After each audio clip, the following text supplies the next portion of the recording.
2013లో champions trophy గెలిచారు. తర్వాత ఎన్నో రోజుల నిరీక్షణ, ఎన్నో రోజుల ఎదురుచూపుకి ఈ రోజే ఫలితం లభించింది. మళ్ళీ దాదాపు 11 ఏళ్ల తర్వాత మన టీమిండియా, మన రోహిత్ సేన కప్పు కొట్టాడు. దాదాపు 17 ఏళ్ల తర్వాత T20 వరల్డ్ కప్ మళ్ళీ మనం ఈ రోజే గెలిచాం. దీనికోసం కదా మనం ఇన్ని రోజులు ఎదురు చూసింది. టోర్నమెంట్ అంతా ఫామ్ లో రాని విరాట్ కోహ్లీ ఆఖరి మ్యాచ్ లో ఫామ్ లోకి రావడం, 3 వికెట్స్ పడిపోయాక కూడా తన వికెట్ పడకుండా నిలబెట్టుకోవడం, 59 బంతుల్లోనే 76 పరుగులు చేసి టాప్ స్కోరర్ గా నిలవడం. This is absolutely cinema. ఇక ఇంకోవైపు అక్షర్ పటేల్ తన అద్భుతమైన బ్యాటింగ్ తో 47 పరుగులు చేశాడు. వీళ్ళకి తోడుగా శివం డూబే కూడా బాగా రాణించాడు.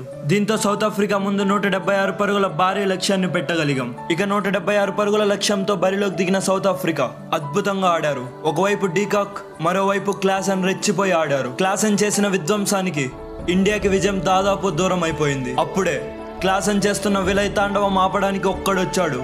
అతడి పేరు హార్దిక్ పాండ్యా.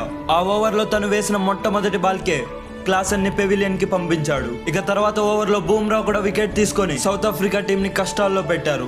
అన్ని జరిగిన సౌత్ ఆఫ్రికా ఆశలు అదే విధంగా ఉన్నాయి. అప్పుడే లాంగ్ ఆన్ లో ఉన్న సూర్యకుమార్ యాదవ్ దాదాపు 6 వెళ్లిపోయిన కఠినమైన బాల్ ని అద్భుతంగా క్యాచ్ పట్టి మ్యాచ్ మొత్తాన్ని టీమిండియా వైపు తిప్పాడు.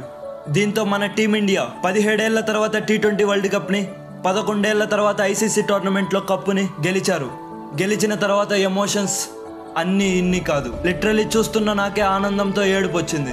ఇక అది ఎక్స్పీరియన్స్ చేస్తున్న టీం మొత్తానికి ఎలాంటి ఫీలింగ్ ఉంటుందో వర్ణించలేం. ఎట్టకేలకు సౌత్ ఆఫ్రికాపై విజయం సాధించి కప్పు కొట్టేశాం. టీమిండియా కప్పు కొట్టడంపై మీ అభిప్రాయం ఏంటో కామెంట్ చేయండి. ఇలాంటి మరిన్ని క్రికెట్ వీడియోస్ కోసం మన ఛానల్ని ఇప్పుడే సబ్స్క్రైబ్ చేసుకోండి. Thanks for watching.